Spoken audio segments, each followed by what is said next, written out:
So most common questions going on right now have to do with our sourcing or our testing. Sure. Right. So we source everything based on purity and potency.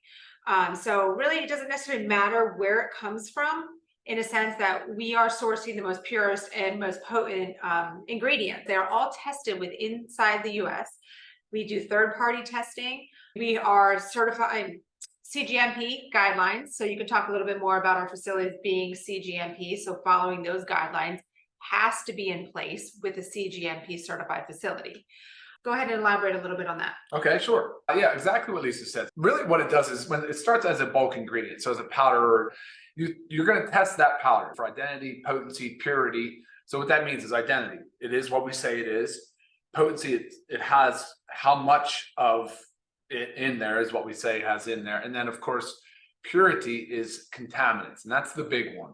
And that varies. But always you're going to do microbials. So that's the bacteria, your yeast, your molds will always be tested. And that's just, guys, that's just in the bulk powder form, not even in the finished product yet.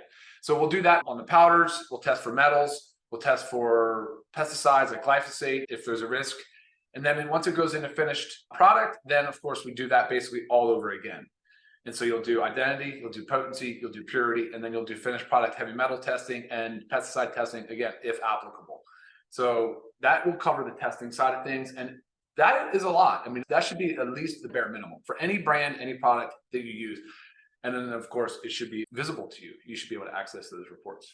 CGMP, elaborate on those guys. So CGMP is just a continuous quality. What does it stand for? Oh, yeah. Good manufacturing practices. So you're just making sure that your manufacturing facility is abiding by these very stringent, the very strict guidelines for manufacturing. They are essentially the same as what you would consider pharmaceutical manufacturing practices. They also abide by CGMP. And there are updates along the way with CGMP. So we're always making sure that we're sticking to and have the highest standards on those as well. Correct. And potency is a big deal, because if you think about it, you could be taking a product that's not tested for the potency. So what they're saying is in it is not really in it. So not only are you wasting your time, but you're wasting your money. So those are very important things.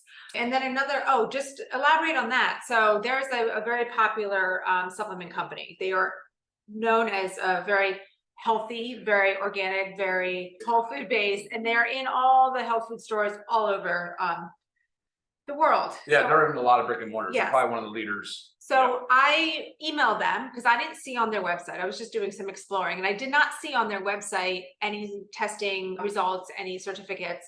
So I emailed the company. I didn't hear back from them for like a week and a half later. And I know our support is kicking butt with shorter return times on that. But when I finally heard back from them, they told me that everything is indeed CGMP guidelines, third-party tested, but they do not make the results available to the public. So I found that very interesting and raised a little bit of red flag with me, because then I thought, why? Like, why would you not want to share your results of your product so everybody can see? So I just want to remind you about like our full transparency here. Like, we have nothing to hide. We want you to know everything that's going on and everything that's in our products. So we make this all public knowledge. So I just want you to keep that in mind and make sure you're sharing that with others.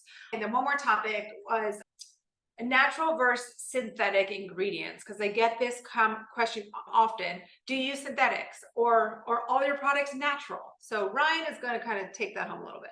So I guess we can roll that other conversation right into this one. So that brand that was not publishing the data or the results of the testing is probably because sometimes when you use these natural whole food based ingredients, there is very, very, very little stability. What does that mean? Like shelf life that starts to degrade rapidly. I mean, you see that even with plant and phytonutrients. As soon as they're clipped, as soon as they're harvested, they're already losing nutrients. So when you grind it up into a powder, you put it into a supplement, it's going to be most times very difficult for them to show any potency whatsoever.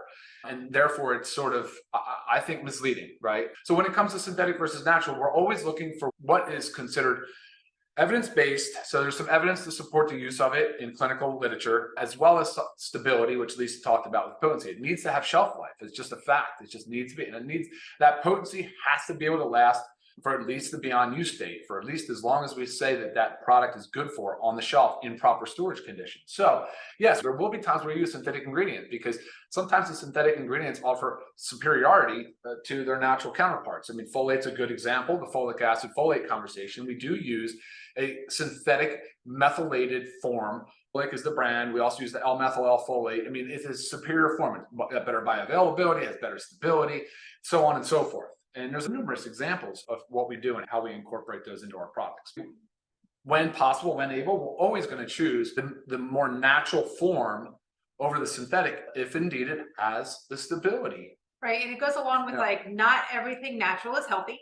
Oh, And not everything fair. synthetic is unhealthy. Like strychnine, supernatural, right from the earth. It's an organic, and it'll kill you. Right. So you got to keep that in mind, because we have this mental thought of like, it has to be natural. Everything natural is good, and it's not.